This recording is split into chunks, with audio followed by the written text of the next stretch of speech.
Paraguay আর জার্মানির ম্যাচে world cup drama যেন থামছেই না। বিশ্বকাপের মঞ্চে 4বারের বিশ্ব চ্যাম্পিয়ন জার্মানিকে হারিয়ে প্যারাগুয়ে শেষ 16 উঠবে, এমনটা হয়তো ম্যাচ শুরুর আগে খুব কম মানুষই কল্পনা করেছিলেন। ফুটবল ইতিহাসের অন্যতম সফল দল জার্মানির বিপক্ষে প্যারাগুয়ের জয়ের সম্ভাবনা ছিল অনেকের কাছেই অবিশ্বাস্য। কিন্তু বোস্টনের রাতে সেই অসম্ভবকেই সম্ভব করেছে দক্ষিণ আমেরিকার এই দলটি। তবে এই জয়ের গল্পের পাশাপাশি সবচেয়ে বড় আলোচনায় রয়েছে একটি বিতর্কিত ভিএআর সিদ্ধান্ত, যা নিয়ে তর্ক বিতর্ক থামার কোনো নামই নেই। খেলার অতিরিক্ত সময়ের 12 মিনিটে কর্নার থেকে দুর্দান্ত হেডে বল জালে পাঠান জার্মান ডিফেন্ডার জোনাথান টা।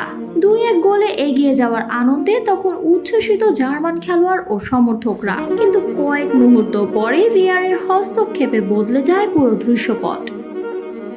ভিডিও রিপ্লেতে দেখা যায় টাহর হেডের আগে জার্মান ডিফেন্ডার ভালডেমার অ্যান্টনের সঙ্গে সংঘর্ষে মাটিতে পড়ে যান প্যারাগুয়ের গোলরক্ষক আর্লান্দো হিল।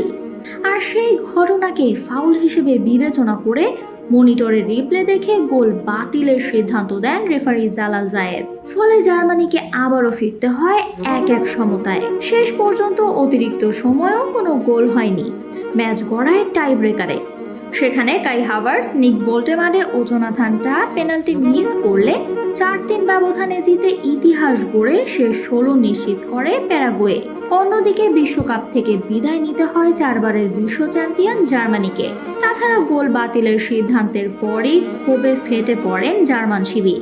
ম্যাচ চলাকালেই প্রতিবাদ করতে গিয়ে হলুদ কার্ড পর্যন্ত দেখেন প্রধান কোচ ইউলিয়ান নাগলসম্যান। ম্যাচ শেষে তিনি বলেন, ওটা কোনো ফাউলই ছিল না, ওই গোলটা বাতিল করা আসলে রসিকতা ছাড়া আর কিছুই নয়।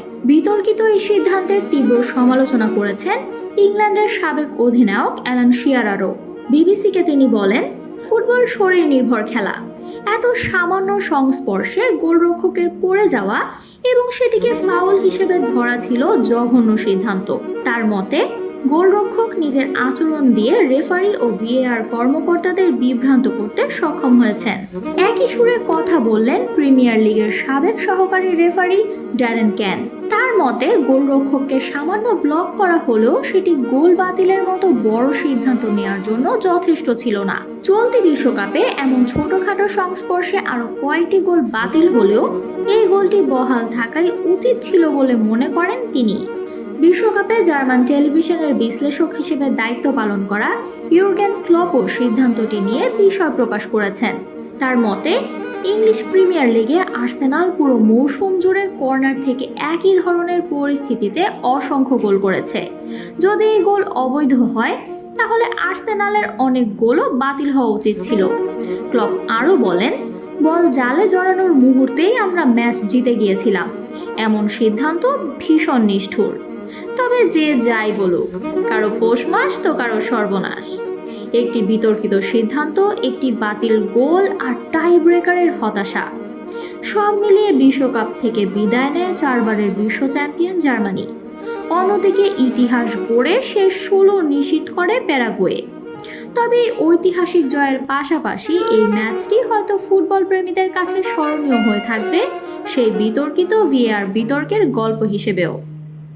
Samantha, beyond border sports. আরও আপডেট পেতে সাবস্ক্রাইব করুন আমাদের ইউটিউব চ্যানেল এবং ক্লিক করুন বেল আইকন। ফলো করুন টিকটক ও ফেসবুক পেজে।